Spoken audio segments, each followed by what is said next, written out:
बहुत स्वागत है आप सभी का। आपके साथ मैं हूं ममता तिवारी। शुरुआत करते हैं स्पेशल रिपोर्ट की। रूस यूक्रेन जंग को 900 से अधिक दिन हो चुके हैं। यूक्रेन पिछले 2 हफ्ते से दावा कर रहा है कि उसने रूस के बहुत बड़े हिस्से पर कब्जा कर लिया है, लेकिन इधर पुतिन ऐसा मास्टर स्ट्रोक चल दिया है जिसके बाद से जेलेंस्की और बाइडेन सर पकड़कर बैठ गए हैं। पुतिन एक बार फिर से हारी बाजी जीतना शुरू करती है। देखिए रिपोर्ट।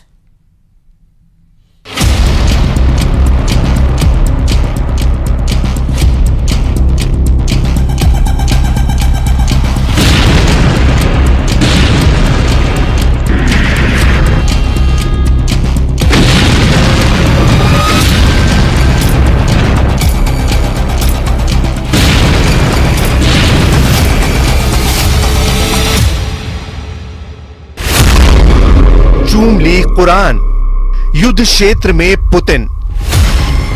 रूस के राष्ट्रपति व्लादिमीर पुतिन का जरा ये 14 सेकंड का वीडियो देखिए। राष्ट्रपति पुतिन चेचेनिया में पवित्र इस्लामी पुस्तक कुरान को चूम रहे हैं। पुतिन के इस वीडियो ने रूस के दुश्मनों को जहां बुरी तरह से भ्रमित कर दिया है, तो वहीं अरब और मुस्लिम वर्ल्ड को पुतिन ने संदेश दे दिया है कि मुस्लिम देश रूस के साथ है और रूस मुस्लिम देशों के साथ है। युद्ध क्षेत्र में पुतिन अब जंग की वो बाजी खेलने जा रहे हैं जो अमेरिका, यूक्रेन और इजराइल के साथ साथ पश्चिमी देशों पर भारी साबित होगी। हम आपको इस खबर की पूरी डिटेल बताएंगे, लेकिन उससे पहले ये जान लीजिए कि पुतिन का रूस यूक्रेन जंग में किस खतरों से जूझ रहा है।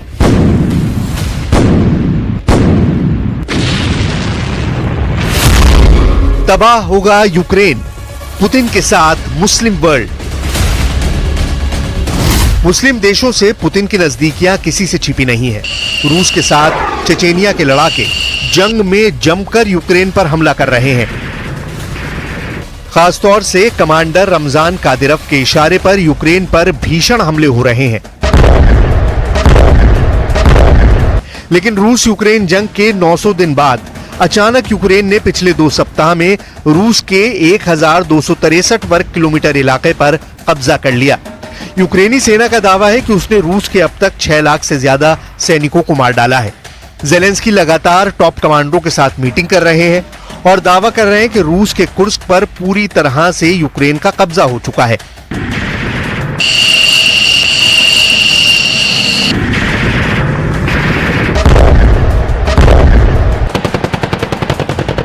दावा तो यहां तक किया गया है कि रूस के हजारों सैनिक सरेंडर कर चुके हैं।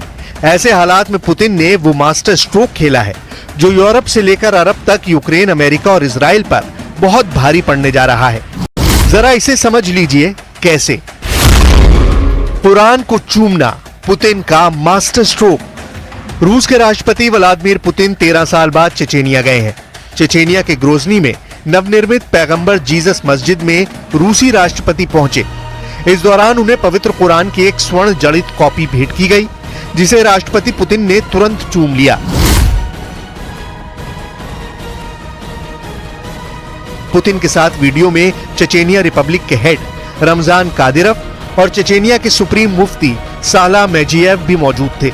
14 सेकंड के इस वीडियो के कई मायने निकाले जा रहे हैं। वॉर एक्सपर्ट्स का मानना है कि पुतिन मुस्लिम वर्ल्ड के लीडर बनना चाहते हैं।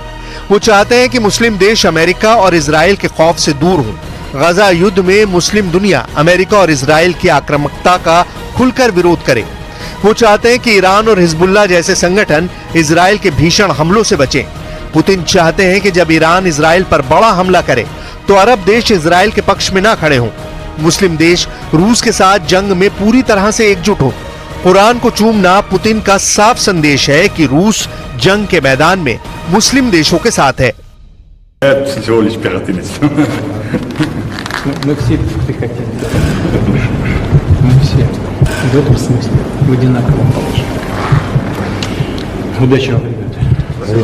Одно дело здесь в тире стрелять, а другое дело подвергать свою жизнь и здоровье опасности. Но у вас есть внутренняя потребность защищать Отечество и мужество принять такое решение. पुतिन के सामने इस वक्त दोहरी चुनौती है। एक तरफ यूक्रेन बेहद भयानक हमले रूस पर कर रहा है, तो वहीं दूसरी तरफ कई मुस्लिम चरमपंथी संगठनों के लड़ाके यूक्रेन की जमीन से रूस पर हमला करने में जुटे हैं। यानी ऐसे में पुतिन को दुनिया में दबदबा बढ़ाने के लिए ईरान, लेबनान, सीरिया और अरब देशों से जबरदस्त समर्थन की उम्मीद है। पुतिन की जंगी रणनीति का असर दिखना भी शुरू हो गया है। जरा देखिए, जो सऊदी अरब, इजराइल और अमेरिका का साथ देने का वादा कर रहा था, वो अब कैसे घबरा रहा है। अमेरिकी ऑनलाइन समाचार पत्रिका पॉलिटिको ने खुलासा किया है कि सऊदी अरब के क्राउन प्रिंस मोहम्मद बिन सलमान ने साफ कह दिया है कि वो गजा युद्ध और हिजबुल्लाह युद्ध में अमेरिका और इजराइल का साथ नहीं दे सकते हैं। अगर वो इजराइल और अमेरिका का साथ देंगे तो चरमपंथी उनकी हत्या कर सकते हैं। अमेरिकी ऑनलाइन समाचार पत्रिका पॉलिटिको ने खुलासा किया है कि सऊदी अरब के राजकुमार मोहम्मद बिन सलमान ने कांग्रेस के सदस्यों से कहा है कि वो अमेरिका और इजराइल के साथ एक बड़े समझौते पर आगे बढ़कर अपनी जान जोखिम में डाल रहे हैं, जिसमें सऊदी इजराइल संबंधों को सामान्य बनाना भी शामिल है। प्रिंस सलमान ने साफ कहा कि अगर बातचीत में फिलिस्तीनी राष्ट्र को मान्यता देने की बात शामिल नहीं होगी तो उनकी हत्या हो सकती है। अब आप इसी से अंदाजा लगा सकते हैं कि गजा जंग और रूस यूक्रेन जंग में कैसे मुस्लिम देश तेजी से अमेरिका और इजराइल से दूरी बना रहे हैं। इस घटना से साबित होता है कि पुतिन अब मुस्लिम देशों की सेना और उनके चरमपंथी लड़ाकों को एकजुट करके अमेरिका और नेटो की कमर तोड़ देना चाहते हैं। अभी फिलहाल रूस और यूक्रेन एक दूसरे पर जबरदस्त हमला करने में जुटे हैं। हम आपको रूस और यूक्रेन के हमलों से जुड़ी कुछ तस्वीरें दिखा रहे हैं, जिससे आपको अंदाजा लग जाएगा कि आखिर जंग में कौन बाजी मार रहा है।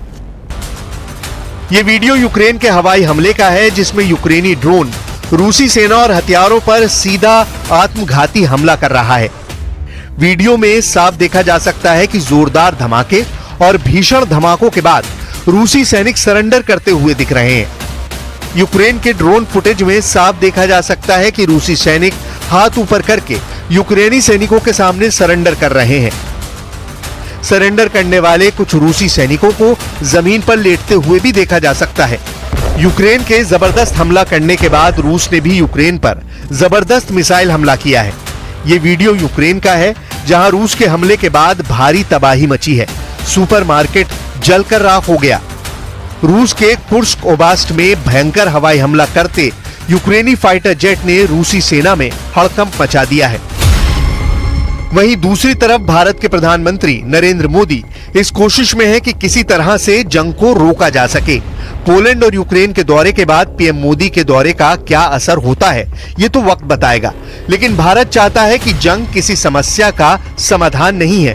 प्रधानमंत्री का संदेश तो सीधा है कि भाई आप लोगों को डायलॉग और डिप्लोमेसी के जरिए सुलझाना चाहिए इस बात को। शांति के अलावा और कोई विकल्प नहीं है। यही एक सबसे बड़ा मैसेज है। इधर अगस्त के 2 हफ्तों में रूसी सेना पर जिस तरह से यूक्रेनी सेना ने हमला किया है, उसमें यूक्रेनी सेना ने अपने लड़ाकू विमानों का जमकर इस्तेमाल किया है। रूस के कुर्स्क ओब्लास्ट में भयंकर हवाई हमला करते हुए इन्हीं यूक्रेनी फाइटर जेट ने रूसी सेना में हड़कंप मचा दिया था। 6 अगस्त के बाद 8 अगस्त को यूक्रेन ने अब तक का सबसे बड़ा हवाई हमला रूस पर किया था। पहली बार यूक्रेन ने अपनी हवाई ताकत से रूस को करारा जवाब दिया था। यूक्रेनी सेना के दावों के मुताबिक उसकी ड्रोन और मिसाइल ब्रिगेड ने रूस के लिपियस्क एयरबेस को उड़ाया था। यूक्रेन के भीषण ड्रोन और मिसाइल हमलों में लिपियस्क एयरबेस को भारी नुकसान हुआ था। रिपोर्ट्स में दावा किया गया है कि यूक्रेन के हवाई हमले में रूस के लिपियस्क एयरबेस पर मौजूद दर्जन भर से ज्यादा फाइटर जेट तबाह हुए, जबकि कई हेलीकॉप्टर भी ध्वस्त हुए। हैरानी की बात तो ये कि यूक्रेन ने ड्रोन हमला 300 किलोमीटर दूर से किया था। दावा तो यहां तक किया गया कि गोदाम में रखे रूस के 700 ग्लाइड बम भी यूक्रेनी हवाई हमले में तबाह हो गए थे। 700 ग्लाइड बम तबाह होने से रूस के लिपियस्क एयरबेस में इतना जबरदस्त नुकसान हुआ कि पुतिन की आंखों में खून के आंसू आ गए। Довели, що в будь-якій ситуації ми, українці, здатні досягати своїх завдань, здатні захищати свої інтереси та свою незалежність. हार कर भी जीत रहा है रूस। क्या हार कर भी जीत रहा है रूस? इस दावे में दम इसलिए नजर आ रहा है क्योंकि रूसी सेना ने पिछले 48 घंटे में यूक्रेनी सेना पर भीषण हमले शुरू कर दिए हैं। ये वीडियो फुटेज रूस के चेचन गणराज्य के नेता रमजान कादिरोव ने जारी किया था, जिसमें दावा किया गया है कि रूस ने अपने कुर्स्क इलाके में यूक्रेनी सैनिकों को बुरी तरह से मारा है। दावा किया गया है कि यूक्रेनी सेना पर चेचन बटालियन अखमत ने रूसी सैनिकों के साथ मिलकर हमला किया है। बॉडी कैमरे से इसी तरह की फुटेज टेलीग्राम चैनलों पर प्रसारित की जा रही थी। इस फुटेज में त्रिकोण चिन्ह, एक सैन्य वाहन और यूक्रेनी वर्दी में कई लाशें दिखाई दे रही हैं। हालांकि रॉयटर्स इस वीडियो की तारीख सत्यापित नहीं कर पाया है।